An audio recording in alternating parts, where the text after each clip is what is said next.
प्रधानमंत्री नरेंद्र मोदी 17 जुलाई को संयुक्त राष्ट्र में एक अहम भाषण देने वाले हैं। यूएन की 75वीं वर्षगांठ पर न्यूयॉर्क में होने वाले कार्यक्रम को पीएम मोदी वर्चुअली संबोधित करेंगे।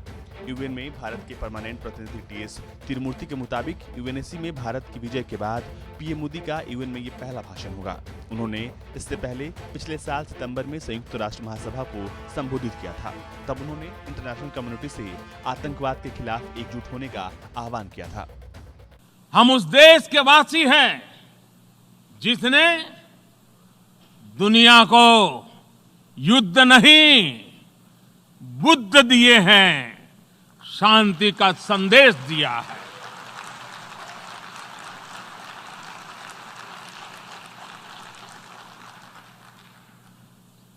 और इसलिए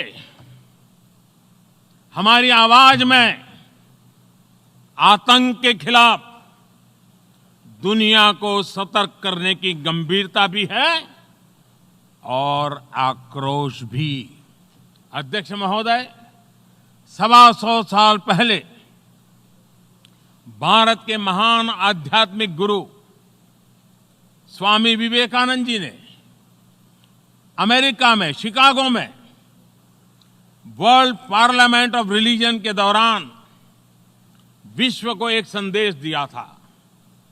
ये संदेश था harmony and peace and not डिसेंशन।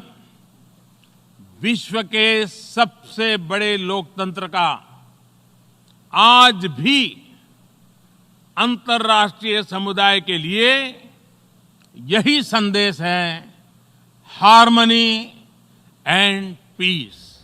इस साल की शुरुआत में भारत 2 साल के लिए सुरक्षा परिषद का अस्थायी सदस्य चुना गया था।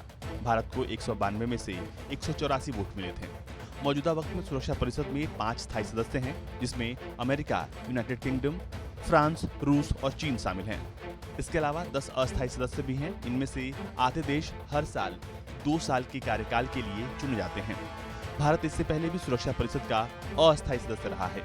साल 1950 से 51, साल 1967 से 1968, 1972 से 1973, 1977, 1978, 1985 से 1986, 1991 से 1992 और 2011 और 12 में भी भारत यूएनएससी का अस्थायी सदस्य चुना गया था।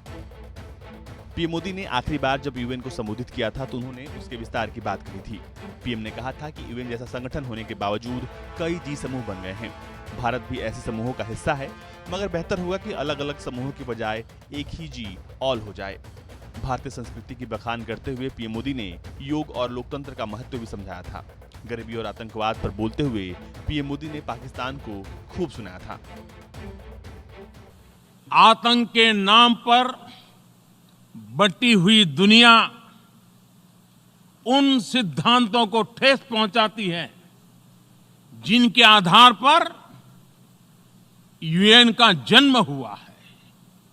और इसलिए मानवता की खातिर आतंक के खिलाफ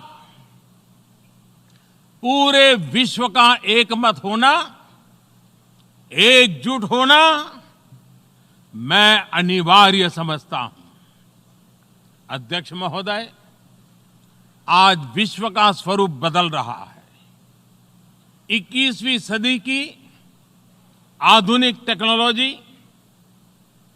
समाज जीवन, निजी जीवन, अर्थव्यवस्था, सुरक्षा, कनेक्टिविटी और अंतर्राष्ट्रीय संबंधों में सामूहिक परिवर्तन ला रही है। इन परिस्थितियों में एक बिखरी हुई दुनिया किसी के हित में नहीं है। ना ही हम सभी के पास अपनी अपनी सीमाओं के भीतर सिमट जाने का विकल्प है।